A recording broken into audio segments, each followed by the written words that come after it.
अध्याय 443 मृत्यु की शुरुआत।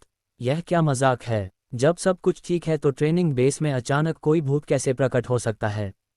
रोहित इस समय सैटेलाइट पोजिशनिंग फोन को कसकर पकड़े हुए था। उसका उदास चेहरा थोड़ा भद्दा दिख रहा था। हाल ही में हुई मुठभेड़ के कारण वह लगभग मारा ही गया था। बस ये समझ नहीं आ रहा था कि भूत का निशाना वह खुद नहीं बल्कि उसके हाथ में मौजूद ह्यूमन स्किन पेपर था, और एक हमले को रोकने के बाद भूत ने उस पर दोबारा हमला नहीं किया। जीवित बचना वास्तव में काफी हद तक किस्मत की बात थी। संचार कक्ष में पूनम की तरफ थोड़ी देर सन्नाटा रहा, फिर उसने अपनी आवाज धीमी करते हुए कहा, प्रयोगशाला में समस्या आ गई है। अरूप गुप्ता किसी तरह का प्रयोग कर रहे थे, लेकिन आज नहीं, लगभग आधा घंटा पहले एक अज्ञात आतंक स्तर का भूत प्रयोगशाला से मुक्त हो गया, और ट्रेनिंग बेस उसके सबसे नजदीकी जगह है। इसलिए आला कमान का अनुमान है कि भूत के ट्रेनिंग बेस की ओर जाने की बहुत संभावना है, क्योंकि वह चीज़ बहुत विशेष और भयानक है। यही कारण है कि ऊपर से आदेश है कि ट्रेनिंग बेस के सभी लोगों को बाहर निकलना होगा, और जितने लोगों को बचा सकें बचाना होगा।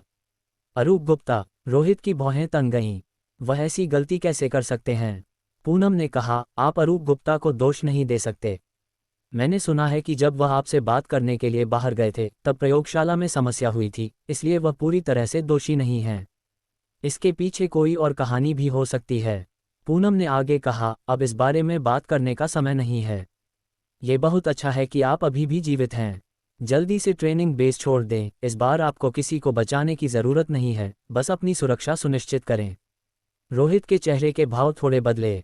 ऐसा आदेश जारी करने का क्या मतलब था? क्या इसका मतलब ये था कि उच्च अधिकारियों को पता था कि भूत का आतंक स्तर बहुत अधिक है और ट्रेनिंग बेस के भूत नियंत्रक इसे नहीं संभाल सकते? लेकिन पिछली स्थिति के बारे में सोचते हुए, जहां उस भूत के हमले को रोकने के लिए 3 भूतों की क्षमताओं की जरूरत पड़ी थी, वह वास्तव में बहुत खतरनाक था। रुको, अरूप गुप्ता का वह सफल प्रयोग। भूत का मुक्त होना, मेरे 3 भूतों की शक्ति को दबाना। लानत है, वह भूत घोस्ट कॉफिन भूतिया ताबूत से तो नहीं भाग निकला? रोहित अचानक आग बबूला हो गया। इन जानकारियों को एक साथ जोड़ते हुए उसने तुरंत अनुमान लगा लिया कि क्या गलत हुआ था। कोड घोस्ट कॉफिन घटना। वह कभी रोहित का बुरा सपना रही थी, और उस समय उसके लिए इसका खतरा बाद की हंग्री घोस्ट घटना और जयपुर मेन सिटी घटना से भी अधिक था, क्योंकि उस भूत के पास एक ऐसी क्षमता थी जिससे भूत नियंत्रक लाचार महसूस करते थे। वह निर्विवाद रूप से आपके 3 भूतों की शक्ति को दबा सकता था।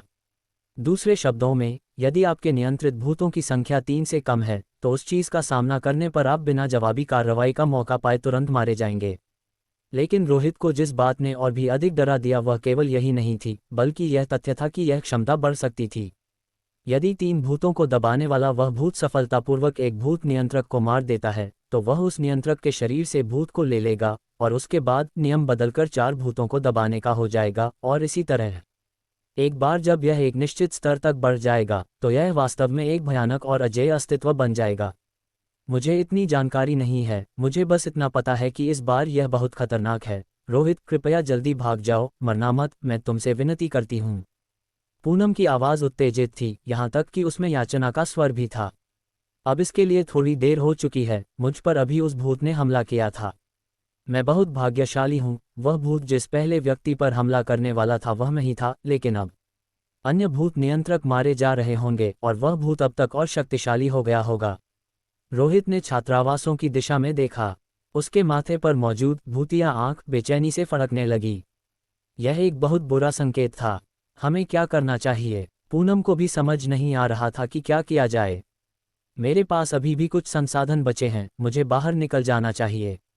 रोहित ने जल्दी से अपनी नज़रें हटाईं, अपने पैरों के पास रखा सामान का थैला उठाया और तुरंत ट्रेनिंग बेस से बाहर की ओर चलना शुरू कर दिया। छात्रावास में अफरा तफरी। इस क्षण ट्रेनिंग बेस की छात्रावास इमारत में आराम करने जा रहे लोगों के एक समूह को पहले ही आभास हो गया था कि कुछ गड़बड़ है। क्या हो रहा है? क्या कोई मारा गया है? लानत है, यह कोई अलौकिक घटना तो नहीं हो सकती। पुनीत छात्रावास की इमारत से बाहर निकला, उसका चेहरा तनावपूर्ण और बेचैन था।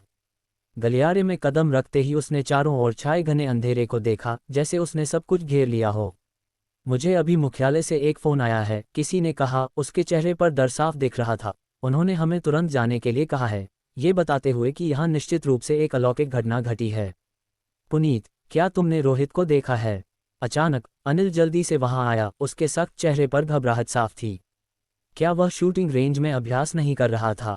क्यों, क्या वह तुम्हारे साथ वापस नहीं आया? पुनीत ने हैरान होकर पूछा। अनिल ने कहा, जब मैं वहां से निकला तब रोहित वास्तव में शूटिंग रेंज में अभ्यास कर रहा था। मैं पुष्टि करना चाहता था कि क्या वह पहले वापस आ गया है। ऐसा लगता है कि इस समय रोहित अभी भी शूटिंग रेंज में ही है। अगर वह वहां अकेला है तो भूत के हमले की संभावना बहुत अधिक है। मुझे डर है कि उसके साथ कुछ बुरा न हो गया हो। पुनीत चौंक कर चिल्लाया, ऐसा नहीं हो सकता। वह समझ गया था कि अनिल का क्या मतलब है। अगर रोहित के साथ कुछ अनहोनी हुई तो बाकी लोगों का भी बचना मुश्किल होगा। मुझे उम्मीद है कि वह ठीक होगा। अब इस बारे में बात करने का समय नहीं है, पहले यहाँ से निकलने का रास्ता ढूंढते हैं, अनिल ने कहा और फिर नीचे छात्रावास में मौजूद लोगों से चिल्लाकर कहा, सुरक्षित रहने के लिए हमें एक साथ इकट्ठा होकर निकलना चाहिए। इस तरह हम एक दूसरे का ख्याल रख पाएंगे। ऊपर से आवाज। एक दर्जन भूत शिकारी एक साथ इकट्ठा हुए, यह विश्वास करते हुए कि संख्या में ही सुरक्षा है। ठीक है, समय किसी का इंतजार नहीं करता। जल्दी नीचे आओ और हम पहली मंजिल पर मिलेंगे, नीचे से किसी ने जवाब दिया। अनिल ने सिर हिलाया और बाहर निकलने की तैयारी की। हालांकि इससे पहले कि वे हिल पाते, सभी का शरीर एक साथ कांप उठा और उन सब ने ऊपर की ओर देखा। धप धप, छत से स्पष्ट और भारी कदमों की आवाज सुनाई दी।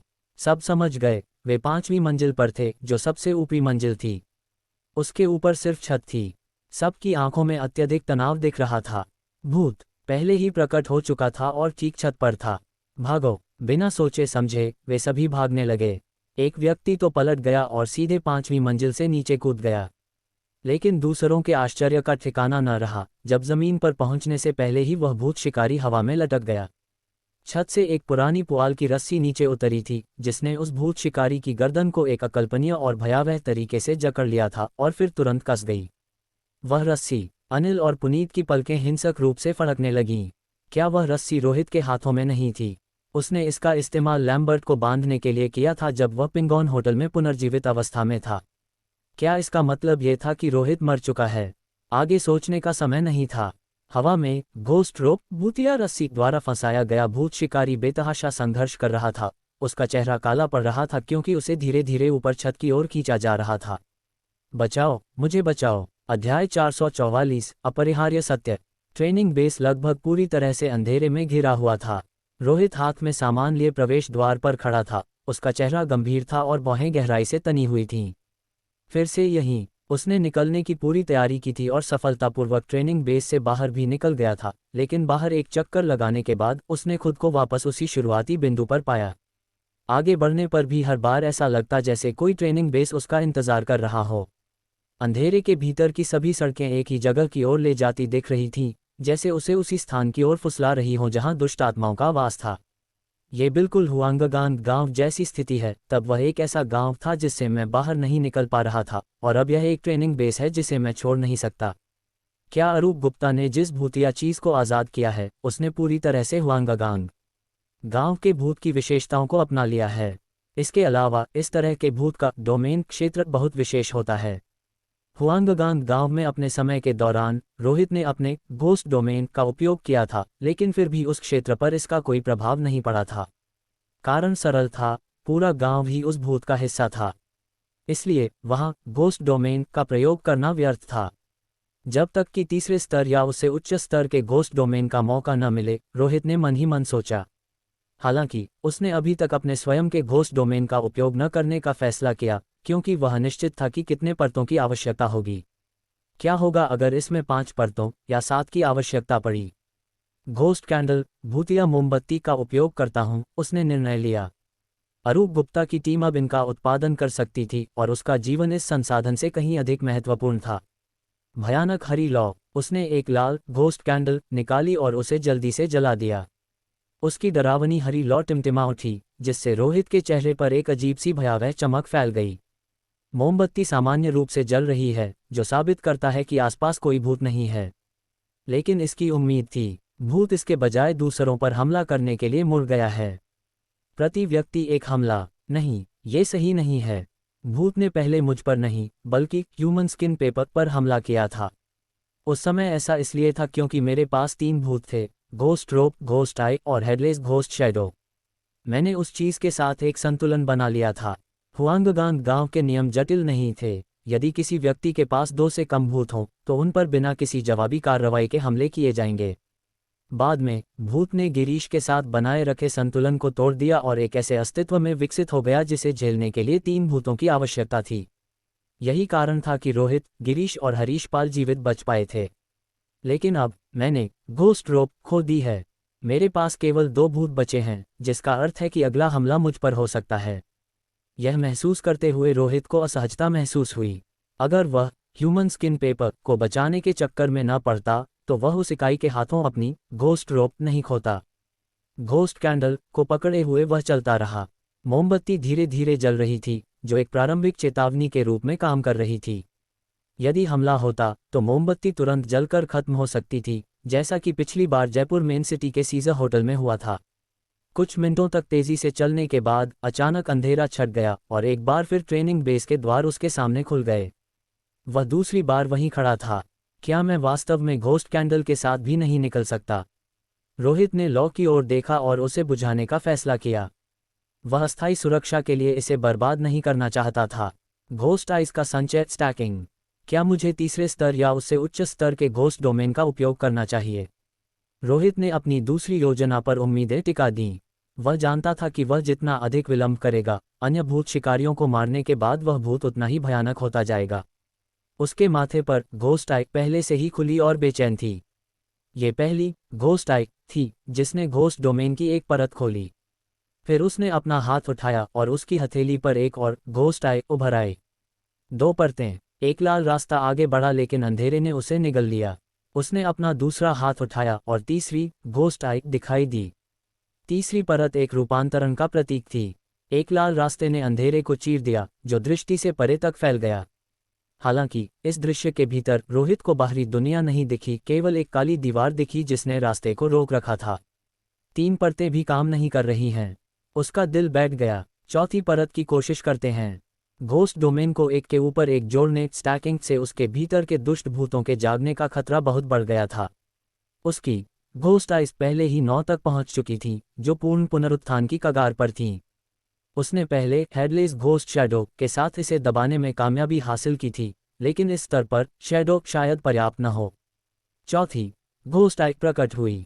ये रोहित के सिर के पीछे प्रकट हुई, उसके मांस के भीतर घूमती हुई और उसके मस्तिष्क के माध्यम से उसके माथे वाली आंख के साथ एक सीध में आ गई।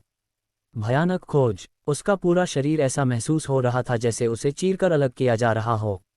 मैं इसे ज्यादा देर तक जारी नहीं रख सकता, उसने दांत पीसते हुए कहा। जैसे ही चौथी परत खुली, उसके सामने से आसपास का अंधेरा गायब हो गया। न घर, न जमीन, केवल एक धुंधला विस्तार। घोस्ट डोमेन के अंत में उस काली दीवार ने अपना असली रूप प्रकट किया, जो उसके बाहर निकलने के रास्ते में बाधा बनी हुई थी। वह लकड़ी का एक पुराना बोर्ड था। वह जाना पहचाना लग रहा था, बिल्कुल एक ताबूत के बोर्ड जैसा। ये कैसे हो सकता है? रोहित ने तुरंत अपनी घोस्ट आइज बंद कर ली और अविश्वास में लगभग जमीन पर गिर पड़ा। क्या मैं एक घोस्ट कॉफिन, भूतिया ताबूत के अंदर हूँ? यही वह असली कारण था जिसकी वजह से वह घोस्ट कैंडल के साथ भी बाहर नहीं निकल पा रहा था। अध्याय 445 सभी की दहशत। अपनी घोस्ट आइज के पुनर्जीवित होने के जोखिम के बावजूद रोहित ने अंधेरे के किनारे तक पहुंचने के लिए घोस्ट डोमेन की चौथी परत की गहराई तक खुद को धकेला था। इसका दायरा बहुत विशाल नहीं था, मुख्य रूप से ट्रेनिंग बेस और उसके तत्काल आसपास के क्षेत्र तक ही सीमित था, लेकिन वहां जो खोज हुई उसने उसकी रूह कंपा दी। अंधेरे के अंत में लकड़ी के पुराने तख्ते पड़े थे। उसने उन्हें तुरंत पहचान लिया। यह एक घोस्ट कॉफिन, भूतिया ताबूत था। हुआंगगांग गांव से व्यक्तिगत रूप से घोस्ट कॉफिन को बाहर भेजने के बाद रोहित के पास उसकी बनावट की एक ज्वलंत और डरावनी याद थी। मैं इस घोस्ट कॉफिन के अंदर हूँ। ये कैसे संभव है? उसकी बेचैनी के पीछे उलझन की भावना थी। घोस्ट कॉफिन को अरूप गुप्ता की प्रयोगशाला में होना चाहिए था। माना जा रहा था कि उसके अंदर के भूत से निपट लिया गया है, तो फिर यह क्या था? नहीं, हुआंगगांग गांव वाला भूत केवल ताबूत से बाहर भागा था और फिर वापस उसमें लौट गया था। मैंने हमेशा सोचा था कि वे अलग अलग चीजें हैं। रोहित के चेहरे के भाव तेजी से गंभीर होते गए। लेकिन यह संभव है कि घोस्ट कॉफिन और उसका भूत एक ही इकाई हों। वह ताबूत ही स्वयं भूत है। यदि ताबूत ही भूत था तो उसमें लेटने का अर्थ था एक भूत के शरीर के भीतर प्रवेश करना। इसके उच्च टेरर लेवल आतंक स्तर को देखते हुए यह एक इंसान के भीतर के किसी भी भूत को पूरी तरह से दबा सकता था, जिससे ये स्पष्ट होता था कि इसका उपयोग प्रयोगों के लिए क्यों किया गया था। आपातकालीन कॉल। रोहित को अपने सिद्धांत की पुष्टि करने की आवश्यकता थी। उसने तुरंत अपने सैटेलाइट फ़ोन के माध्यम से पूनम से संपर्क किया। स्थिति कल्पना से कहीं अधिक खराब है। ये घोस्ट कॉफिन की घटना से जुड़ा है। सत्यापित करो कि क्या ताबूत अभी भी प्रयोगशाला में है। पूनम ने उत्तर दिया, मैं तुरंत पूछताछ करती हूँ। इसके बाद रोहित ने सुनिधि को फ़ोन किया। हेलो सुनिधि, मैं हूँ रोहित। ही रोहित, तुम्हें वहाँ गए अभी कुछ ही दिन हुए हैं और तुम पहले से ही मुझे फ़ोन करने के लिए उतावले हो। अंदाज़ा लगाओ मैं क्या कर रही हूँ। मैं नहा रही हूँ, कुछ सेल्फी चाहिए। रोहित ने उसे तुरंत टोकते हुए कहा, अरूप गुप्ता की प्रयोगशाला में समस्या आ गई है। भूतों ने बेस पर हमला कर दिया है। मुझे चाहिए कि तुम मेरी माँ को तुरंत जयपुर शहर वापस भेज दो। आलिया के पहुंचने के बाद वह कार्यभार संभाल लेगी। मैं तुम्हें अभी नंबर भेज रहा हूँ। सुनिधि की आवाज़ सदमे में ऊंची हो गई। जयपुर मेन सिटी में एक अलौकिक घटना। ठीक है, चिंता मत करो, मैं सुनिश्चित करूंगी कि वह सुरक्षित वापस पहुंच जाए। क्या तुम खतरे में हो? अभी के लिए कुछ नहीं, लेकिन मैं भविष्य की गारंटी नहीं दे सकता। जब तक ये खत्म न हो जाए, मुझसे दोबारा संपर्क मत करना। रोहित भविष्य के परिणामों के लिए व्यवस्था कर रहा था। अगर वह यहाँ मर गया तो उसे यह सुनिश्चित करना था कि उसकी माँ सुरक्षित रहे। फिर वह वापस छात्रावास की इमारत की ओर मुड़ा। जीवित रहने के लिए उसे यह सुनिश्चित करना था कि अन्य भूत शिकारी एक एक करके न मारे जाएं, जिससे उस भूत की शक्ति और न बढ़ जाए। आपातकालीन बैठक। इसी बीच मुख्यालय में एक बड़े सम्मेलन कक्ष में तनाव भरा हुआ था। अरूप गुप्ता, काशी, उपाध्यक्ष अधीरा, सौम्यजीत, शहर के नियंत्रकों की देखरेख करने वाले सागर, किशन, अनिकेत और अन्य लोग एकत्र हुए थे। अरूप गुप्ता खड़े हुए। ये घटना मेरे प्रयोग की विफलता का परिणाम है। मैं इसका स्पष्टीकरण बाद में दूंगा। अभी के लिए मेरी बात सुने। घोस्ट कॉफिन के अस्तित्व ने मुझे एक व्यक्ति के भूत में बदलने की व्यवहार्यता दिखाई, जबकि वह अपनी समझदारी बरकरार रख सके। मैं विफल रहा। पहले भूत से निपटने के बाद मैंने एक घोस्ट टैमा, भूत वश में करने वाला को वास्तविक भूत में बदलने का प्रयास किया, जबकि उसकी चेतना को बनाए रखा जा सके। वह व्यक्ति विश्वजीत था। एक स्लाइड शो में विश्वजीत की फाइल दिखाई गई, जो एक अनुभवी अंतर्राष्ट्रीय भूत नियंत्रक था, जो पहले दूसरे भूत को नियंत्रित करने में विफल रहा था और उसे अधमरी स्थिति में रखा गया था। तो क्या विश्वजीत पूरी तरह से पुनर्जीवित हो गया है और उसने बेस पर हमला कर दिया है? किशन ने पूछा। अरूप गुप्ता ने सिर हिलाया। मुझे चिंता इस बात की है कि विश्वजीत ने घोस्ट कॉफिन की क्षमताओं को विरासत में पा लिया है। वह इसका एक हिस्सा बन गया है। दमन का सच। अब भूत की क्षमताओं के बारे में बात करो, किसी ने मान की। अरूप गुप्ता धीरे से बोले, घोस्ट कॉफिन का भूत एक भूत नियंत्रक के शरीर के भीतर 3 भूतों की क्षमताओं को दबा सकता है। 3 से कम भूतों को नियंत्रित करने वाला कोई भी व्यक्ति उसके सामने महज एक साधारण व्यक्ति है। कमरे में चौंकने वाली आवाज़ें गूंज उठीं। लानत है, तुम मजाक कर रहे हो, है ना? अरूप गुप्ता की बात अभी खत्म नहीं हुई थी। ये क्षमता बढ़ती है। यदि यह एक भूत नियंत्रक को मारता है और उसके भूतों को ले लेता है, तो दमन की सीमा 3 से बढ़कर 4 हो जाती है। और इसी तरह वर्तमान में ट्रेनिंग बेस पर हमला हुआ है। हताहत होने की संभावना है। भूत ने पहले ही बढ़ना शुरू कर दिया है। बात करना बंद करो, कोई चिल्लाया, जो ये खबर सहन नहीं कर पा रहा था। इसका अर्थ स्पष्ट था, वह भूत एक अजेय और अघुलनशील दुष्स्वप्न बनता जा रहा था। अरूप गुप्ता चुपचाप बैठ गए। उन्होंने सच बता दिया था और सच बेहद खौफनाक था। अध्याय 446 कोड। मुख्यालय के भव्य सम्मेलन कक्ष का वातावरण दमघोंटू था, जिसमें बासी कॉफी की गंध और मौत से खेलने वाले स्त्री पुरुषों का प्रत्यक्ष डर घुला हुआ था। लगभग सभी भूत शिकारी एक भारी सन्नाटे में डूबे थे। उनके माथों पर गहरी सिलटें थीं और वे स्पष्ट रूप से असहज दिख रहे थे।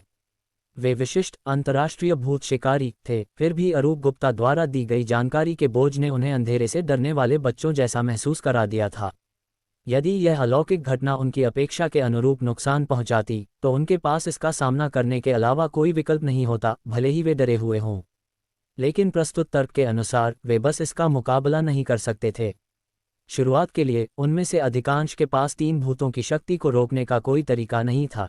यदि वह इकाई थोड़ी भी विकसित हुई, तो वह एक ऐसा सर्वोच्च शिकारी बन जाएगी जिसका सामना कोई नहीं कर पाएगा। घोस्ट कॉफिन घटना की बात करें तो गिरीश, तुम और रोहित ही थे जिन्होंने मूल रूप से इसे सुलझाया था, है ना? तुमने सफल होने के लिए किस पद्धति का उपयोग किया था? उपाध्यक्ष अधीरा की दृष्टि गिरीश पर टिक गई, जो पास ही बैठा था और विशेष रूप से थका हुआ लग रहा था। गिरीश एक अनुभवी व्यक्ति था जिसे टीम लीडर योजना के लिए नामित किया गया था, लेकिन उसने एक फीकी मुस्कान दी और अपना सिर हिला दिया। हमने इसे सुलझाया नहीं था। मैं उस घटना के संपर्क में आने वाला पहला व्यक्ति था और मेरी आंखों में वह भूत एक अजेय इकाई था। बाद की एक क्लास घटनाएं, ghost door knocker, ferocious ghost road, कोई भी उतनी गंभीर नहीं थी जितनी वह। मेरा जीवित बचना केवल शुद्ध भाग्य के कारण था, मेरी अपनी क्षमता के कारण नहीं।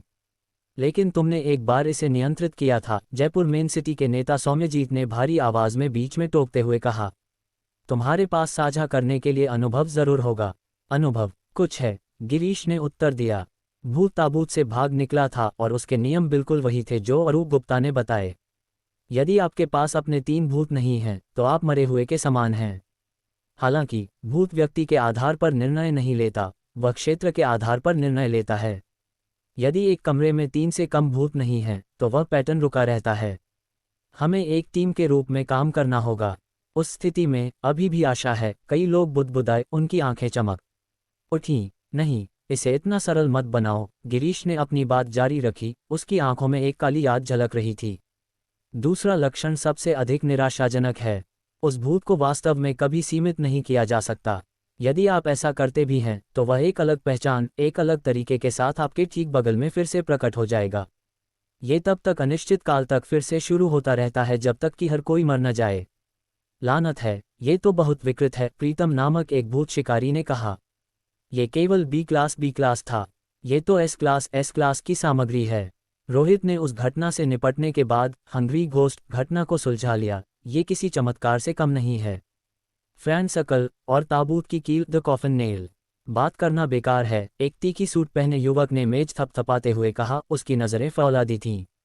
अरूप गुप्ता, हम पैटर्न जानते हैं, अब हमें एक रणनीति की आवश्यकता है। यहाँ मौजूद हर कोई एशिया में शीर्ष पर है। मंत्री अधीरा, आप क्या सोचती हैं? रोहन, क्या तुम्हारे पास कोई सुझाव है? अधीरा ने विनम्रता से पूछा। रोहन, फ्रैंक सकल गुट का एक शक्तिशाली सदस्य था। मेरे पास है, लेकिन मुझे आश्चर्य है कि क्या अरूप गुप्ता सहमत होंगे, रोहन ने प्रोफेसर की ओर देखते हुए कहा। कॉफिन नेल, ताबूत की कील निकालो। मेरे नेतृत्व में एक शीर्ष स्तरीय टीम इकट्ठा करो। हम उसी हथियार से उस भूत को हराएंगे जिसने हंग्री घोस्ट को गाड़ रखा है। कमरे में सन्नाटा पसर गया। कॉफिन नेल एक पौराणिक वस्तु थी, लेकिन वर्तमान में यह एकमात्र ऐसी चीज थी जो हंग्री घोस्ट को स्थायी रूप से दबी हुई स्थिति में रखे हुए थी। मैं इनकार करता हूं, अरूप गुप्ता ने धीरे से कहा। अगर हंग्री घोस्ट मुक्त हो गया तो हम दूसरी एस क्लास घटना के भड़कने की कीमत नहीं चुका सकते। इसके अलावा ये भूत, इस पर विश्वजीत की बुद्धिमत्ता होने का संदेह है। यह एक मानव अलौकिक टकराव है जहां भूत जीत गया। ये सिर्फ एक दिमागहीन आत्मा नहीं है, ये भूतों द्वारा नियंत्रित एक घोस्ट मैनिपुलेटर भूत नियंत्रक है। सौम्यजीत ने कहा, यदि इसके पास विश्वजीत का सामरिक अनुभव है तो खतरे का स्तर और बढ़ जाना चाहिए। उसका चेहरा राख की तरह ग्रे हो गया। मैं इस घटना को एस रैंक के रूप में परिभाषित कर रहा हूं, जिसका कोडनेम है घोस्ट एनवॉय भूत दूत, अरूप गुप्ता ने घोषणा की। क्योंकि यह अन्य भूतों को पकड़ता है। कोई आपत्ति? रोहित का अस्तित्व। अचानक पूनम सुरक्षा गार्ड को धकेलते हुए बैठक कक्ष में घुस आए।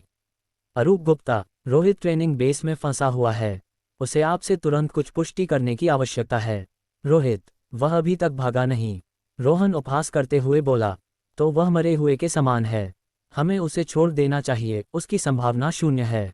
तुमने क्या कहा? गिरीश ने गुस्से में खड़े होकर मेज पटक दी। रोहित जीवित है और तुम उसे छोड़ने की बात कर रहे हो। रोहन ने नाक सिकोड़ते हुए कहा, मैं तथ्य बता रहा हूं। कौन जानता है कि वह इकाई अब तक कितने भूतों को खा चुकी है। बिना किसी ठोस योजना के जो कोई भी जाएगा वह अपनी कब्र की ओर बढ़ेगा। रोहन, यह मत भूलो कि तुमने जो योजना प्रस्तावित की है वह उसी हथियार का उपयोग करती है जिसे रोहित ने व्यक्तिगत रूप से सुरक्षित किया था, प्रीतम ने व्यंग्यात्मक मुस्कान के साथ कहा। उसकी उपलब्धियों पर भरोसा करते हुए उसे नीचा दिखाना ठीक नहीं है। अरूप गुप्ता बहस को नज़रअंदाज करते हुए खड़े हो गए। मैं रोहित को वह सारी मदद दूंगा जिसकी उसे ज़रूरत है। मैं चाहता हूं कि वह जीवित रहे। मुझे उससे बात करने दो। रोहन का चेहरा फड़क उठा। सबको पता था कि रोहित ने अरूप के भाई उपेंद्र गुप्ता को मारा था। वह अपने दुश्मन को क्यों बचाएगा? अरूप, तुम गंभीर नहीं हो सकते। यहाँ कोई समाधान नहीं है। रोहित बचाने लायक है, अरूप गुप्ता ने दरवाजे की ओर बढ़ते हुए ठंडक से कहा। उसका मूल्य तुमसे कहीं अधिक है। रोहन कमरे के सन्नाटे में गुस्से में रह गया। अरूप और उसके मूल्य का आकलन, क्या मजाक है, वह बुदबुदाया। ताबूत के भीतर वापस ट्रेनिंग बेस में रोहित छात्रावास की इमारत के नीचे रुक गया जैसे ही उसका सैटेलाइट फोन बज उठा। मैं अरूप गुप्ता बोल रहा हूँ। अपने सवाल पूछो, लेकिन ये जान लो कि अभी तक कोई बाहरी बचाव नहीं आ रहा है। मेरे पास घोस्ट एनवॉय के लिए कोई समाधान नहीं है, प्रोफेसर ने कहा। रोहित मुस्कुराया। मैंने एक बार पूछा था कि अगर मैं मुसीबत में पड़ गया तो क्या कोई मुझे बचाएगा। आपने हाँ कहा था। ऐसा लगता है कि आपकी बातों का ज्यादा महत्व नहीं है प्रोफेसर। तुम कारण जानते हो। मैं चाहता हूं कि तुम जीवित रहो, अरूप ने उत्तर दिया। घोस्ट कॉफिन की वर्तमान स्थिति की जांच करने में मेरी मदद करें, रोहित ने सीधे मुद्दे की बात करते हुए कहा। जितनी जल्दी हो सके। संपर्क संक्षिप्त था लेकिन समझ गहरी थी। अरूप को रोहित की आवश्यकता थी क्योंकि उसके पास शोध के लिए आवश्यक ह्यूमन स्किन पेपर था, और रोहित को डरावने सच की पुष्टि करने के लिए अरूप की आवश्यकता थी। यदि भूत के भीतर फंसने के बाद जीवित रहने का कोई तरीका था तो उसमें वही ताबूत शामिल होना चाहिए जिसने उसे जन्म दिया था। अध्याय 447, एक भयंकर भूत के साथ प्रतिस्पर्धा। हालांकि रोहित ने अरूप गुप्ता से घोस्ट कॉफिन भूतिया ताबूत की स्थिति के बारे में पुष्टि करवा ली थी, लेकिन खतरा अब भी उसके चारों ओर एक दमघोंटू कफन की तरह मंडरा रहा था। अब सबसे जरूरी मामला जिज्ञासा नहीं बल्कि जीवित बचना था। जहां तक उस दुर्भावनापूर्ण भूत को कैद करने का सवाल था, उसने इसके बारे में एक पल के लिए भी नहीं सोचा था। उसने पहले हुआंगगांग गांव में घोस्ट कॉफिन की घटना का अनुभव किया था और एक बार सफलतापूर्वक उस इकाई को नियंत्रित भी किया था। हालांकि उसके बाद एक शातिर भूत द्वारा दूसरा पुनरावर्ती रिकर्सिव हमला हुआ था जिसने उसे पूर्ण हताशा की ओर धकेल दिया था। यदि यह भूत वास्तव में घोस्ट कॉफिन का ही प्रकटीकरण था तो इसमें निश्चित रूप से वही पुनरावर्ती विशेषताएं होंगी। इसलिए उस भूत का सीधे सामना करना बहादुरी नहीं बल्कि सबसे मूर्खतापूर्ण निर्णय था। रोहित ने फैसला किया, मुझे बस ये पता लगाना है कि कैसे जीवित बचा जाए और यहाँ से निकला जाए। मेरी वर्तमान स्थिति के साथ इस चीज से लड़ना मौत को दावत देने जैसा है। अंधेरे से घिरे छात्रावास की इमारत को देखते हुए उसके दिल में बेचैनी बढ़ गई। दृश्यता शून्य थी। एक साधारण व्यक्ति के लिए यह एक रसातल में टटोलने जैसा था। आंखें खुली होने पर भी आप उतने ही अंधे थे जितने आंखें बंद होने पर। आपको तब तक पता नहीं चलेगा कि भूत वहां है जब तक कि उसकी ठंडी उंगलियां आपके गले के चारों ओर न हों। लेकिन रोहित की घोस्ट आइज काफी बेहतर थीं। वे 5 मीटर के भीतर के अंधेरे को चीर सकती थीं, जिससे वह उससे आगे की आकृतियों को देख सकता था, किसी व्यक्ति या इमारत को पहचाना जा सकता था, लेकिन 10 मीटर से परे दुनिया एक शून्य में गायब हो जाती थी। यहाँ तक कि एक शक्तिशाली टॉर्च भी अप्रभावी होती, जो घोस्ट डोमेन के भारी दबाव में एक फीकी ग्लो स्टिक से ज्यादा कुछ नहीं दिखती। उस दुष्ट भूत की शक्ति ने पूर्ण दमन का स्थान बना दिया था। हर कोई उस शिकार की तरह था जो शिकारी के अभयारण्य में चला गया हो और अपने अपरिहार्य भाग्य का इंतजार कर रहा हो। रोहित ने एक गहरी सांस ली और अत्यधिक सावधानी के साथ छात्रावास की इमारत के करीब पहुंचा। वह उस भूत के पास नहीं जाना चाहता था, लेकिन वह दूसरों को कत्ल होते हुए भी नहीं देख सकता था। यदि वे मर गए तो भूतपूर्ण आतंक के उस बिंदु तक बढ़ जाएगा जहां उसकी घोस्ट आइज भी बेकार हो जाएंगी। पहली उत्तरजीवी फर्स्ट सर्वाइवर। वर्तमान में मेरे पास केवल 2 भूत हैं, आंख और छाया। इसका मतलब है कि मैं भी बाकी सभी की तरह ही असुरक्षित हूं। लेकिन कम से कम अभी के लिए भूत मेरी प्रत्यक्ष दृष्टि में नहीं है।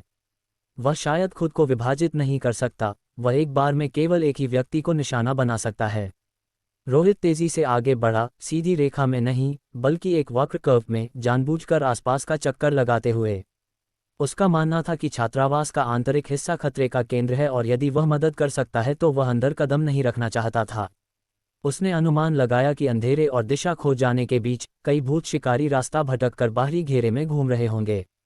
उसका अंतर्ज्ञान सही था। अपनी दृष्टि में रोहित ने जल्द ही 5 मीटर दूर एक हल्की रोशनी देखी। कोयले की खदान में एक चिंगारी की तरह। उसकी पसलियों के खिलाफ धड़कते दिल के साथ वह पास पहुंचा।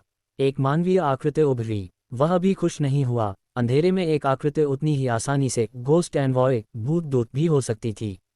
जब वह 5 मीटर के निशान पर पहुंचा तभी आकृति स्पष्ट हुई। वह एक महिला थी, कुछ हद तक आकर्षक, लेकिन रोहित को तुरंत उसका नाम याद नहीं आया। उसे याद आया कि उसने उसे उस दिन प्रोफेसर विनीत के व्याख्यान में देखा था।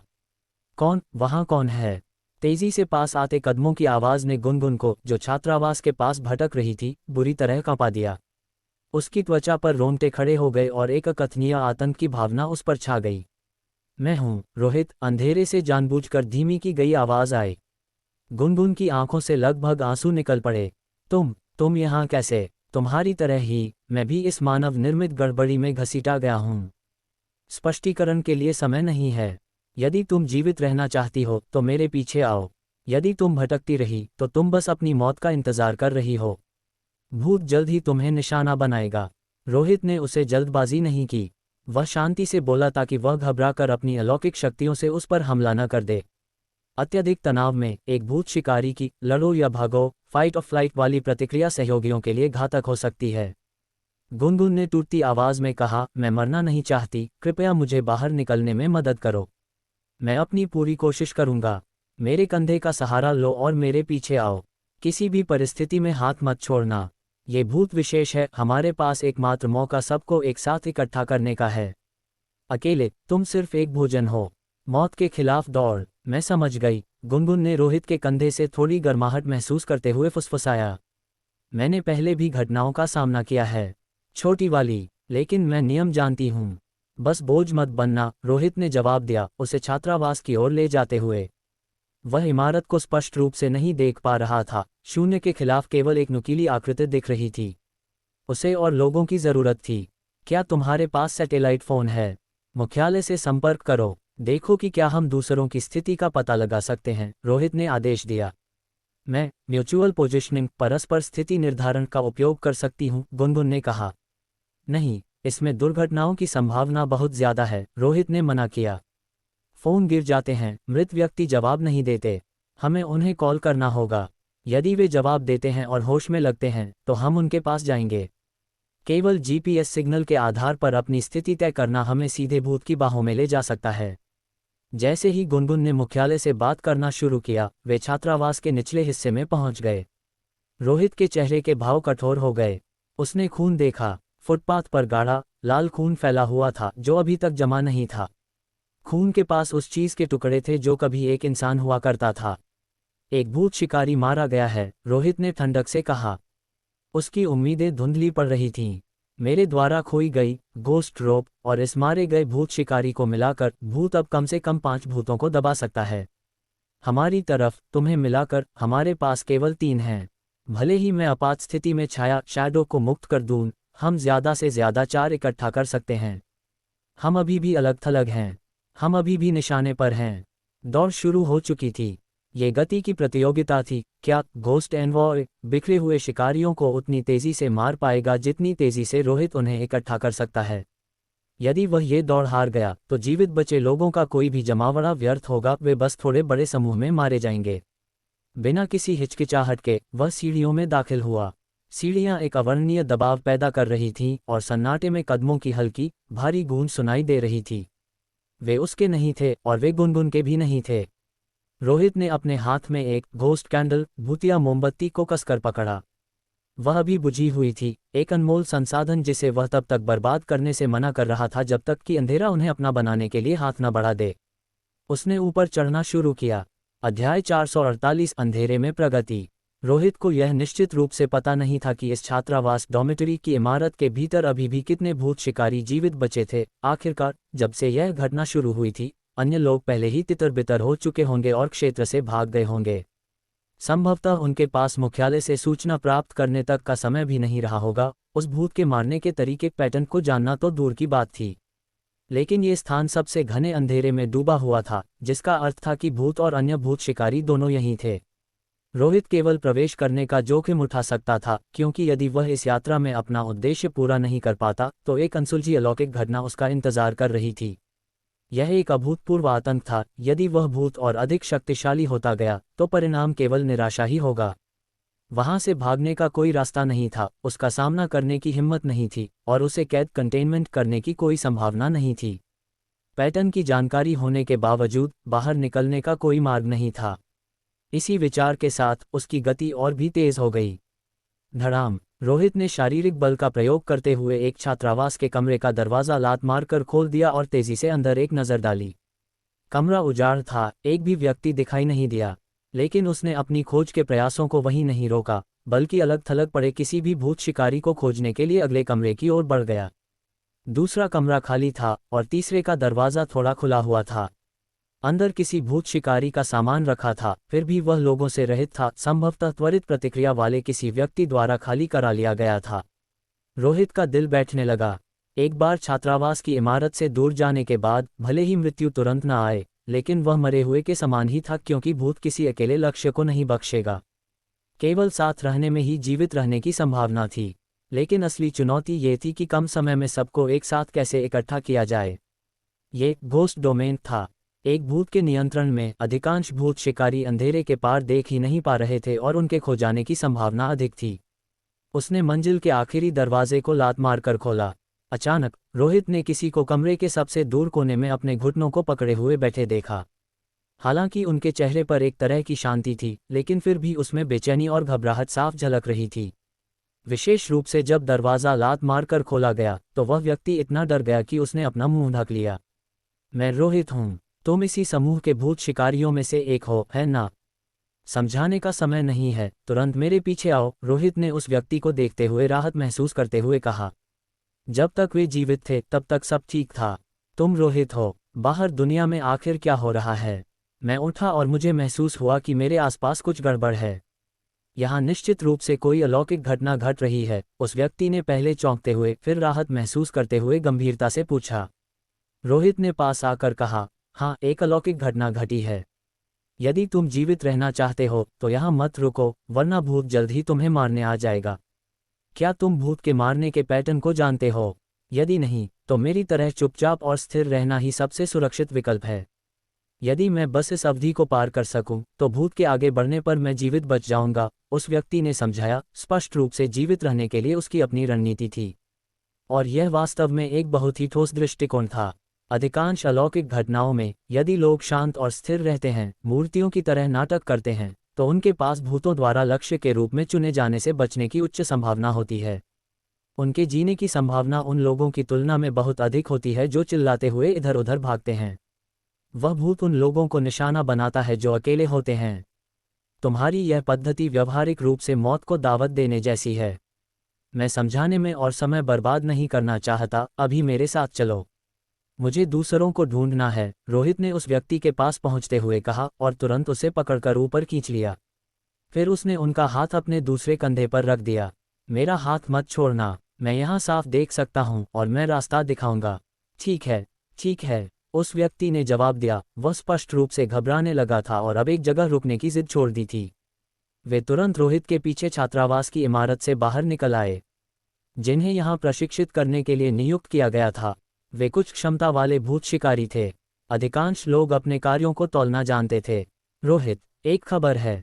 तीसरी मंजिल पर स्मिथ नाम का एक भूत शिकारी दूसरे सुरक्षित मार्ग से बाहर निकल रहा है और अब पहली मंजिल पर वापस पहुंच गया है। अचानक गुनगुन फुसफुसाई। कौन? दूसरा व्यक्ति चौंककर चिल्लाया। वे आसपास के परिवेश को स्पष्ट रूप से नहीं देख पा रहे थे और उन्हें केवल तब पता चला कि उनके पास एक और व्यक्ति है जब उन्होंने आवाज़ सुनी। मैं गुनगुन हूँ, तुम्हारी ही तरह इस सत्र की प्रशिक्षुओं में से एक। रोहित ने मुझे ढूंढ लिया और अब वह चाहता है कि हम सब एक साथ इकट्ठा हों, गुनगुन ने समझाया। रोहित ने कहा, अच्छा है, उससे कहो कि मुड़े और वापस ऊपर जाए। मैं उससे विपरीत सुरक्षित मार्ग पर मिलूंगा। छात्रावास की इमारत छोटी नहीं थी, वास्तव में ये काफ़ी बड़ी थी। हालांकि हाल ही में निर्मित, शायद व्यवहारिकता को ध्यान में रखते हुए, इसका पैमाना सामान्य छात्रावासों की तुलना में बहुत बड़ा था। अकेले सुरक्षा के लिए 8 निकास द्वार थे और सीढ़ियां भी साधारण इमारतों की तुलना में बहुत चौड़ी थीं।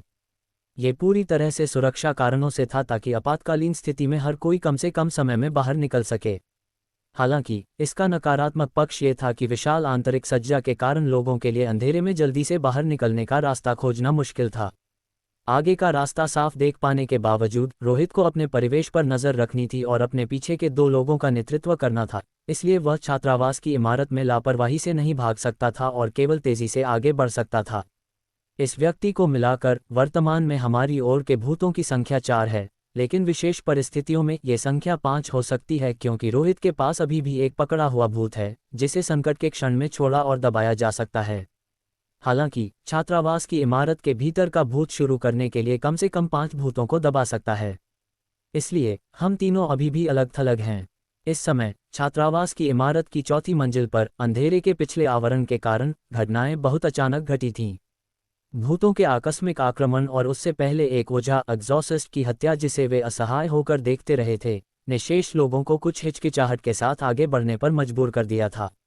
हर कोई प्रभावी रूप से अंधा था जब तक कि वे दीवारों को छूते हुए आगे नहीं बढ़ते, अन्यथा यहाँ एक भी मोड़ लेने पर वे संभवतः अपनी दिशा का सारा बोध खो देते। दिशा पहचानने के लिए किसी भी चीज़ का उपयोग नहीं किया जा सकता था, और भूतों की उपस्थिति के कारण कुछ लोगों ने पहले ही लापरवाही से कार्य न करने की हिम्मत की थी, क्योंकि कोई नहीं जानता था कि यदि वे आगे बढ़े तो क्या उनका सामना अलौकिक घटनाओं से होगा। लानत है, क्या हमने चौथी मंजिल के लोगों को यहाँ हमारा इंतजार करने के लिए नहीं कहा था? हम यहाँ कैसे पहुँचे और वे गायब हैं? अंधेरे गलियारे में 4 ओझा एक साथ इकट्ठा हुए दीवार के सहारे अपना रास्ता टटोलते हुए आगे बढ़ रहे थे। ऐसा लग रहा था कि अंधेरे ने उनकी आवाज़ों को भी अवरुद्ध कर दिया है, और उनके नेता अनिल ने भी जोर से आवाज़ लगाई थी। आवाज़ पिच ब्लैक घोर अंधेरे छात्रावास में गूंजी, फिर भी एक भी प्रतिक्रिया सुनाई नहीं दी। सन्नाटा लगभग दमघोंटू था। शायद वे पहले ही चले गए हैं। इन परिस्थितियों में इसकी संभावना नहीं है कि वे यहाँ हमारा इंतज़ार करना जारी रखेंगे। हमें जल्द से जल्द इस छात्रावास की इमारत से बाहर निकलने का रास्ता सोचना चाहिए। आखिरकार तुमने भी देखा था, भूत सबसे ऊपरी मंजिल पर है और अब तक वह संभवतः ऊपर से छात्रावास में प्रवेश कर चुका है, शायद 5वीं मंजिल पर या शायद पहली मंजिल पर हमारा इंतजार कर रहा है। पुनीत ने अनिल के साथ मिलने के बाद पीछे से कहा, जिसके पीछे 2 अन्य ओझा भी थे। तो दूसरे शब्दों में, चाहे हम यहाँ रुकें या छोड़ने की कोशिश करें, दोनों ही तरह से अत्यधिक खतरा है। भूत के स्थान को न जानते हुए उनके पास भागने की कोई दिशा भी नहीं थी। मुख्यालय की जानकारी के अनुसार भूत अकेले व्यक्तियों को मारने के लिए निशाना बनाएगा। केवल साथ रहने से ही जीवित रहने की संभावना है। वे इतने मूर्ख नहीं हो सकते कि मिलने से पहले ही बिखर गए हों, है ना? अनिल की आवाज़ अंधेरे से आई। यदि वे छात्रावास की इमारत छोड़ देते तो उनके साथ आने की संभावना और भी कम हो जाती। ट्रेनिंग बेस इतना बड़ा था और इस बार प्रशिक्षण में केवल 1 दर्जन या उससे थोड़े अधिक लोग ही भाग ले रहे थे। एक बार बिखर जाने के बाद उन्हें कैसे ढूंढेंगे? केवल सबको इकट्ठा करके निकलना ही जीवित रहने का एकमात्र तरीका था। हालांकि भूत इसी छात्रावास की इमारत में था, फिर भी किसी भी अनुभवी ओझा को अच्छी तरह से पता था कि पैटर्न को समझे बिना भागने की कोशिश करने से मौत और भी तेजी से आ सकती है। ये सच है, हम ये जानते हैं, लेकिन दूसरे शायद नहीं जानते होंगे। उनमें से कुछ नए हैं जिनके पास सैटेलाइट पोजिशनिंग फ़ोन नहीं है, और इसकी संभावना कम है कि मुख्यालय नियमित फ़ोन से उन तक पहुंच सके। इसके अलावा कुछ लोगों के पास तो उनके फ़ोन भी नहीं हैं। मुझे लगता है कि कम से कम लगभग आधे लोगों को ये संदेश नहीं मिला, अनिल ने कहा। भले ही उन्हें संदेश मिल गया हो, शायद बहुत देर हो चुकी हो। मुख्यालय से मिली जानकारी 2 चरणों में आई थी। पहला चरण हमें तुरंत ट्रेनिंग बेस छोड़ने के लिए कहना था, और केवल दूसरे चरण में उन्होंने हमें भूत के मारने के पैटर्न के बारे में बताया। दोनों के बीच एक अंतराल था जो घातक हो सकता है। पुनीत की आवाज़ विशेष रूप से गंभीर थी। इससे अधिकांश लोग पहला संदेश सुनने के बाद बिखर गए होंगे, और जब तक वे दूसरा सुनेंगे तब तक बहुत देर हो चुकी होगी। धत, मुख्यालय आमतौर पर हमें इस तरह फंसाता नहीं है, किसी ने कोसा। अनिल ने कहा, तुम मुख्यालय को दोष नहीं दे सकते, सब कुछ बहुत अचानक हुआ। जब तक हमें कॉल आया, भूत पहले ही आ चुका था। मुख्यालय को निश्चित रूप से भूत के डेटा, फाइलों, पैटर्न आदि की पुष्टि करने के लिए कुछ समय चाहिए था। जब तक उन्होंने हमें ब्रीफ किया, हम पहले ही अनुकूल समय, ऑप्टिमल विंडो गंवा चुके थे। सौभाग्य से मुझ में ये दूरदर्शिता थी कि मैंने तुम लोगों को साथ निकलने के लिए बुलाया।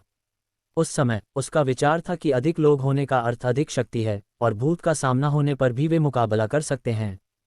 साथ रहने पर जीवित रहने की संभावना काफ़ी अधिक थी, चाहे कुछ भी हो। इसीलिए उन्होंने एक अच्छी शुरुआत की, शुरू से ही 4 ओझाओं को इकट्ठा कर लिया। दुर्भाग्य से जो लोग मूल रूप से चौथी मंजिल पर मिलने वाले थे, वे कहीं दिखाई नहीं दे रहे थे। यदि ये दोनों समूह मिलने में सफल हो जाते तो कम से कम 7 या 8 ओझा होते, जिससे उनकी उत्तरजीविता क्षमता बहुत बढ़ जाती। अगर हम अभी भी उन लोगों को नहीं ढूंढ पाते जो पहले चौथी मंजिल पर थे, तो हम तीसरी मंजिल की ओर बढ़ेंगे और यहाँ से निकलने से पहले प्रत्येक स्तर की तलाश करेंगे, अनिल ने कहा। ठीक है, चलो ऐसा ही करते हैं। रुको, मुख्यालय से एक नया संदेश आया है। अनिल के सैटेलाइट फ़ोन को सुनते हुए पुनीत अचानक कुछ उत्साहित हो गया। मुख्यालय का कहना है कि रोहित मरा नहीं है, और वह वर्तमान में पहली मंजिल से लोगों को ऊपर ला रहा है। वे चाहते हैं कि हम उससे मिलें। सच में, ये तो बहुत अच्छी बात है। चलो पहले आपातकालीन मार्ग, इमरजेंसी पैसेज पर चलते हैं और रोहित से गलियारे में मिलने के लिए कहते हैं। अनिल ने भी राहत महसूस करते हुए जवाब दिया। एक बार जब दोनों समूह मिल जाएंगे और लोगों की संख्या बढ़ जाएगी तो जीवित रहने की संभावना और भी अधिक हो जाएगी। हालांकि जैसे ही अनिल ने गति बढ़ाई, कुछ ही देर में वह अचानक रुक गया। उसका पहले से ही तनावपूर्ण चेहरा अंधेरे वातावरण में आतंक में बदल गया। आगे बढ़ते और खोज करते समय उसका हाथ दीवार पर छू गया था। ये हाथ बर्फ जैसा ठंडा और सख्त था, थोड़ा मुड़ा हुआ था, जिससे केवल एक स्पर्श से हड्डियों तक ठंडक महसूस हो रही थी, जिससे तुरंत उसके रोंगटे खड़े हो गए। जैसे बिजली का झटका लगा हो। अनिल झटके से पीछे हट गया और आगे का अंधेरा रहस्यमय तरीके से शांत था, जैसे कोई भयानक चीज वहां खड़ी हो, उसका आगे का रास्ता रोक रही हो। जल्दी पीछे हटो, भूत आगे है। एक दबी हुई हल्की गुर्राहट ने तुरंत सबको कंपा दिया। अध्याय 449 गलत चुनाव। अनिल के शब्दों ने उस अंधेरे वातावरण में धमाका कर दिया, जिससे हर कोई डर से कांप उठा। सामने ही भूत। हालांकि कई लोगों ने पहले इसका जिक्र नहीं किया था, लेकिन सबकी सबसे बड़ी चिंता यही थी कि ऐसी स्थिति में जहां कुछ भी दिखाई नहीं दे रहा, जब वे अंधेरे में रास्ता टटोल रहे होंगे, तो क्या वे अनजाने में खुद को भूत के बगल में पाएंगे।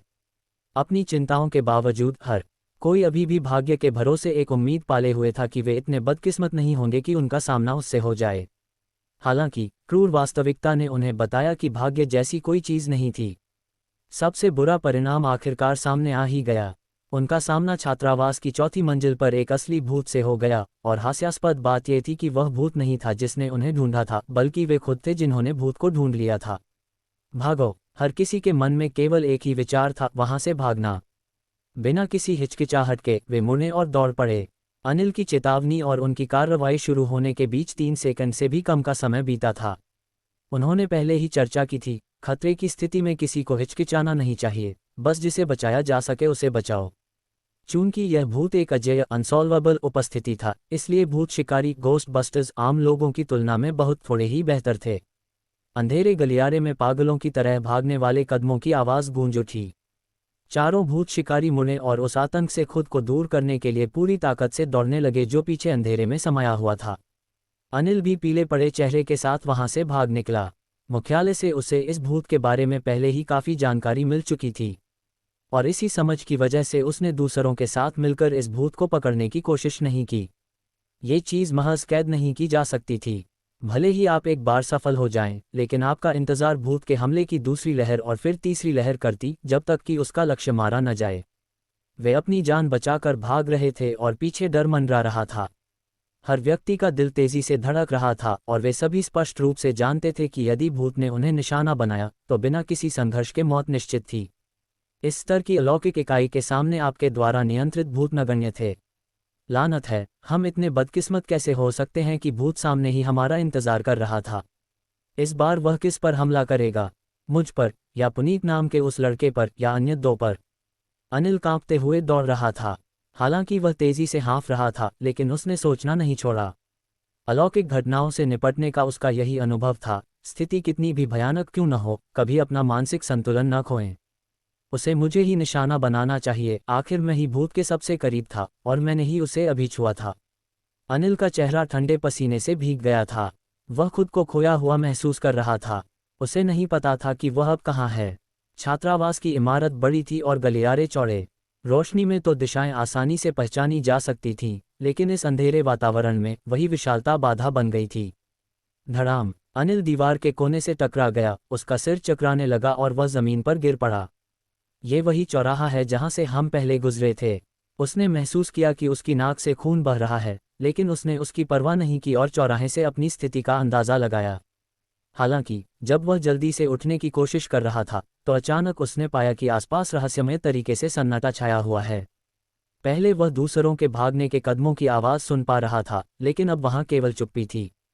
क्या हम अलग हो गए हैं? अनिल ने दांत पीसे। वह अब इतनी चिंता नहीं कर सकता था और तुरंत दाईं ओर चल दिया। दोनों तरफ सुरक्षा निकास सेफ्टी एग्जिट्स थे। उसने दाईं ओर के सुरक्षा निकास की ओर जाने का फैसला किया, जिससे उसे दूसरी मंजिल पर रोहित से मिलने में मदद मिलनी चाहिए थी। अनिल को लगा कि यदि वह इस मंजिल को छोड़ देता है तो वह सुरक्षित रहेगा। यदि भूत इस मंजिल पर है और तीसरी पर जाना चाहता है तो उसे कुछ समय लगेगा। थोड़ी देर दौड़ने के बाद उसे कुछ असामान्य लगा। उसे अभी तक निशाना क्यों नहीं बनाया गया था, जबकि उसने स्पष्ट रूप से भूत का हाथ छुआ था और उसे यकीन था कि भूत उसके ठीक सामने था। न केवल उस पर हमला नहीं हुआ था, बल्कि ऐसा लग रहा था कि दूसरों पर भी हमला नहीं हुआ। आखिरकार जब भूत एक लक्ष्य चुनता है तो पास के लोगों में से किसी एक की बदकिस्मती होती है कि वह चुना जाए। क्या ऐसा हो सकता है कि जिसे मैंने छुआ था वह भूत नहीं था? क्या वह कोई भूत शिकारी हो सकता था? नहीं, यह असंभव है। इस मंजिल पर हम केवल कुछ ही लोग थे, कोई भी इतना मूर्ख नहीं होगा कि बाहर जाने के बजाय ऊपर की ओर भागे। वह निश्चित रूप से भूत ही था, लेकिन उसने तुरंत हम पर हमला नहीं किया।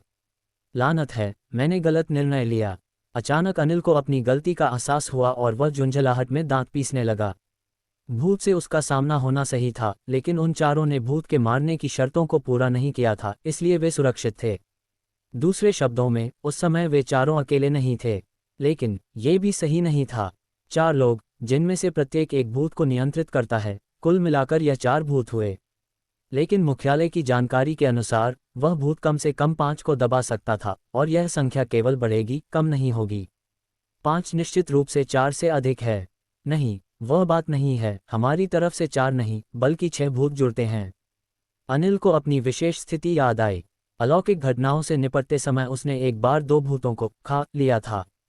हालांकि वे भूत निगल लिए गए थे, लेकिन वे मरे या गायब नहीं हुए थे, बल्कि शायद अभी भी उसके शरीर के भीतर ही थे, जिन्हें उसके पास मौजूद एक अन्य भूत ने दबा रखा था।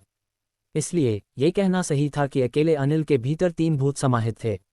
इसका परिणाम था 6 के मुकाबले 5। एक पल पहले वे असुरक्षित नहीं थे, भले ही उनका सामना सीधे भूत से हुआ होता, वे मारे नहीं जाते। लेकिन अब पछतावे के लिए बहुत देर हो चुकी थी। घबराहट और भागदौड़ में समूह बिखर गया था। धिक्कार है, अनिल इस समय पश्चाताप से भर गया था और चाहता था कि खुद को एक थप्पड़ मारे। उसने खुद अपने जीवित रहने के अवसर को गंवा दिया था और खुद समेत सबको निश्चित मृत्यु के पथ पर धकेल दिया था। लेकिन अब पछतावा बेकार था, क्योंकि वह उन लोगों को फिर से एक साथ नहीं ला सकता था। वह केवल रोहित को ढूंढने और उसके साथ जुड़ने की कोशिश कर सकता था, ताकि भूत द्वारा अकेले पकड़े जाने और मारे जाने से बच सके। यदि अनिल मर जाता तो भूत एक अत्यंत दुर्जय स्तर तक बढ़ जाता, जिससे उसका सामना करना और भी कठिन हो जाता। भागो! दांत भींचते हुए अनिल सीढ़ियों की ओर दौड़ पड़ा। उसके आसपास कुछ भी भयानक नहीं हुआ। वह भाग्यशाली था, भूत ने उसे निशाना नहीं बनाया था। लेकिन वह अकेला नहीं था जो अलग थलग पड़ गया था। उस अंधेरे, अशुभ छात्रावास की इमारत के भीतर एक भूत नियंत्रक, स्पिरिट मैनिपुलेटर, जो शुरू में अनिल और पुनीत के साथ था, अब रास्ता भटक गया था। आसपास का सन्नाटा भयानक रूप से दमनकारी था। उसने किनारे की ओर चिल्लाने की कोशिश की, अनिल, पुनीत, पुकारते हुए, लेकिन किसी ने जवाब नहीं दिया। स्पष्ट रूप से वह पीछे छूट गया था। भूत इसी मंजिल पर था और इस स्थिति में अकेले होना घातक हो सकता था। वह केवल यही प्रार्थना कर सकता था कि वह उस प्रतिशोधी आत्मा का पहला शिकार न बने। यदि वह काफी तेजी से आगे बढ़ता तो उसे दूसरी मंजिल तक पहुंचकर भूतिया आंखों वाले रोहित से मिल जाना चाहिए था। लेकिन जैसे ही वह मुड़ा, उसे तीव्रता से महसूस हुआ जैसे अंधेरे में उसके पीछे कोई अचानक प्रकट हुआ हो। बर्फ जैसे ठंडे और सख्त हाथों की एक जोड़ी ने उसकी बाहों को पकड़ लिया, जिससे उसका आगे बढ़ना रुक गया। ये कैसे हो सकता है? वह भूत नियंत्रक डर के मारे सुन्न पड़ गया। मुझे छोड़ दो, अभी मुझे छोड़ो। उसके शरीर में एक तेज दर्द उठा। उसने महसूस किया कि वे ठंडे, सख्त हाथ जबरदस्ती उसके पसलियों में घुस रहे हैं, उसकी त्वचा को चीर रहे हैं, उसकी हड्डियों को कुचल रहे हैं और उसके शरीर के भीतर कुछ टटोल रहे हैं। उसने बचने की कोशिश में पागलों की तरह छटपटाना और चिल्लाना शुरू कर दिया। लेकिन सब व्यर्थ था। इस समय वह एक साधारण व्यक्ति से अलग नहीं था, क्योंकि उसके भीतर का भूत पूरी तरह से दब चुका था और शांत था। एक पल बाद उस भूत नियंत्रक ने खून की उल्टियां की, उसका शरीर कांपने लगा और उसमें संघर्ष करने की ताकत नहीं बची। साथ ही अंधेरे में छिपे उन हाथों ने उसके भीतर से कुछ जबरदस्ती निकाल लिया। अंधेरे में भारी कदमों की आवाज गूंजती रही। भूत दाईं ओर की सीढ़ियों की ओर चल पड़ा। इस समय भूत के पास 6 भूतों की शक्ति थी। एक संख्या में बड़ा नहीं लग सकता है, लेकिन किसी को भी निराशा में डालने के लिए यह पर्याप्त था। जहां भूत मौजूद था, वहां बालकनी से एक क्षत विक्षत शरीर लटका हुआ था, जिससे खून टपक रहा था और अंधेरे में बहते हुए आसपास के हिस्से को लाल कर रहा था। चौथी मंजिल की दीवारों से और भी खून रिस रहा था। क्या कोई मर गया है? दूसरी मंजिल की सीढ़ियों पर रोहित ने बालकनी के गलियारे से ताज़ा खून टपकते देखा। उसका चेहरा विशेष रूप से गंभीर हो गया, क्योंकि यह खून पहले शरीर का नहीं था, बल्कि निश्चित रूप से दूसरे भूत नियंत्रक का होना चाहिए। इसका मतलब था कि एक और व्यक्ति अलग थलग पड़ गया था और भूत द्वारा मारा गया था। भूत के पास शुरू से ही 6 भूतों की शक्ति आ गई थी। यदि वह जल्द ही दूसरों से नहीं मिला और यदि भूत ने उन्हें निशाना बनाया तो उन सबका अंत निश्चित था। अध्याय 450 मिलन की विफलता। वह स्मिथ नाम का आदमी अभी तक यहाँ क्यों नहीं आया? रोहित सीढ़ियों पर खड़ा होकर पहली मंजिल के रसातल जैसे अंधेरे में नीचे देखते हुए इंतजार कर रहा था। वहां एक भी व्यक्ति दिखाई नहीं दे रहा था। पिछले फोन कॉल के अनुसार स्मिथ नाम के एक भूत नियंत्रक को अब तक पहली मंजिल को पार कर लेना चाहिए था। सामान्य परिस्थितियों में उनके रास्ते आपस में मिलने चाहिए थे, लेकिन कुछ बुनियादी रूप से गलत था। रोहित, गुनगुन और दूसरे भूत नियंत्रक को अभी तक उसका कोई निशान नहीं मिला था। मुझे भी यकीन नहीं है, गुनगुन की पीछे से आती थोड़ी चिंतित आवाज सुनाई दी। रोहित ने अपनी भौहें सिकुड़ी, उसकी आंखें बदलते हुए सायों को स्कैन कर रही थीं। क्या मुख्यालय ने कोई नया संदेश नहीं भेजा? मुख्यालय ने कहा है कि वे अब स्मिथ से संपर्क नहीं कर पा रहे हैं। गुनगुन ने रोहित का सैटेलाइट फोन कसकर पकड़ रखा था, डर के मारे उसकी उंगलियों के पो सफ़ेद पड़ गए थे। नतीजा यह है कि स्मिथ की तरफ से कोई जवाब नहीं मिल रहा है। ऐसा लगता है कि उसने जानबूझकर संचार बंद कर दिया है। जानबूझकर संचार बंद कर दिया। रोहित की आवाज़ संदेह से भारी हो गई। ये कैसा मजाक है? इस समय वह ऐसी हरकत कर रहा है। भूत इस इमारत में भटक रहा है। वह खुद को मुख्यालय की ट्रैकिंग से दूर करके अपनी ही आंखें बंद कर रहा है। मैं फिर से कोशिश करती हूँ, गुनगुन फुसफुसाई और स्मिथ के अंतिम ज्ञात स्थान का पता लगाने के लिए मुख्यालय से फिर से संपर्क किया। रोहित, अब हम क्या करें? हम यहाँ हमेशा के लिए स्मिथ का इंतजार नहीं कर सकते, तीसरे भूत नियंत्रक ने कहा। उसकी आवाज़ स्थिर थी लेकिन हाथ कांप रहे थे। भूत किसी भी क्षण प्रकट हो सकता है। वास्तविकता डरावनी थी। वे तीनों अभी भी अलग थलग थे। अगर भूत उन्हें अब ढूंढ लेता तो उनके पास मौजूद भूतों की कुल संख्या जीवित रहने के लिए पर्याप्त नहीं थी। मौत एक गणितीय निश्चितता थी। चलो तीसरी मंजिल पर चलते हैं, हमने अनिल से पहले ही संपर्क कर लिया है। रोहित ने ऊपर की ओर देखते हुए फैसला किया। अनिल ने कहा था कि 4 भूत नियंत्रक एक साथ इकट्ठा होकर इसी ओर आ रहे हैं। अगर हम उनसे मिल जाते हैं तो हमारी संख्या बढ़ जाएगी और इस मुठभेड़ में जीवित रहने की हमारी संभावना बहुत अधिक हो जाएगी। सच तो ये था कि रोहित इमारत के और अंदर जाने का इच्छुक नहीं था। ऊंची मंजिलों का मतलब था भूत के उद्गम स्थल के करीब होना। इसके अलावा अनिल ने मिलने का वादा किया था, फिर भी गलियारे खाली थे। चौथी मंजिल की बालकनी से उसने जो खून टपकता देखा था वह एक संभावित आपदा का मौन प्रमाण था। अनिल और उसकी टीम शायद पहले ही संकट में पड़ चुकी थी। हालांकि अलौकिक अस्तित्व के कठोर तर्क में पीछे हटना अक्सर आत्महत्या का एक धीमा रूप होता है। उन्हें अपनी शक्ति को एकजुट करने की आवश्यकता थी।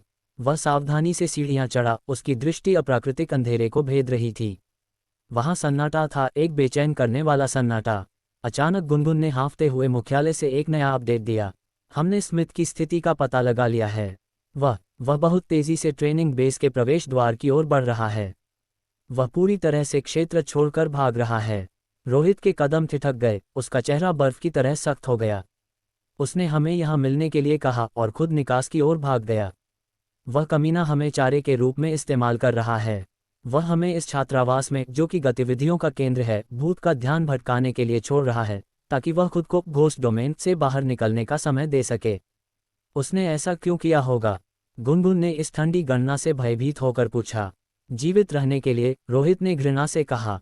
शायद उसे लगता है कि उसकी विशेष क्षमताएं उसे घेरा तोड़ने में मदद करेंगी।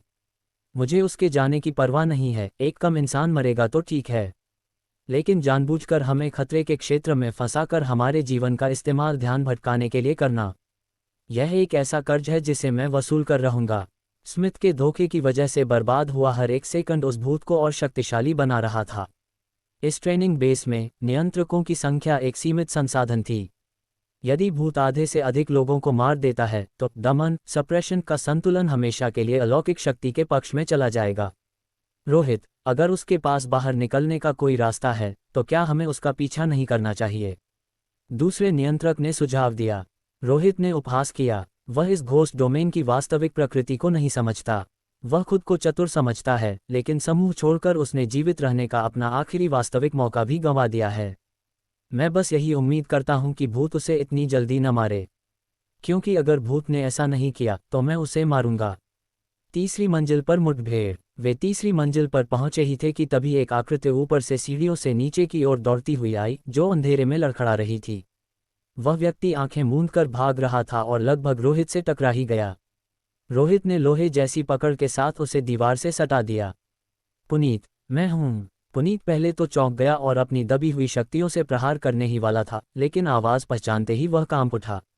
रोहित, क्या वाकई तुम हो? वह हाँफ रहा था, उसका चेहरा आतंक से पीला पड़ा था। तुम अकेले क्यों हो? अनिल और बाकी लोग कहाँ हैं? रोहित ने पूछा। तुमने कहा था कि तुम 4 लोग हो। हम चौथी मंजिल पर समूह से मिलने की कोशिश कर रहे थे, पुनीत हकलाते हुए बोला, उसके शब्द लड़खड़ा रहे थे। लेकिन वहाँ के लोग गायब थे, छिपे हुए थे या मर चुके थे, मुझे नहीं पता। फिर अनिल हमें एक गलियारे में ले गया और हमने किसी चीज़ को छुआ। एक भूत। अनिल चिल्लाया कि भागो, और उस अफरा तफरी में हम बिखर गए। मुझे नहीं पता कि बाकी लोग कहाँ हैं। रोहित की आंखें चौथी मंजिल की लैंडिंग की ओर देखते हुए सिकुड़ गईं। मेरे साथ वापस चलो, हम ऊपर जा रहे हैं। क्या भूत वहीं है? पुनीत चिल्लाया। भागना मौत का रास्ता है, रोहित ने अधिकारपूर्ण आवाज में गरजते हुए कहा। भूत अभी अपने चरम पर नहीं पहुंचा है।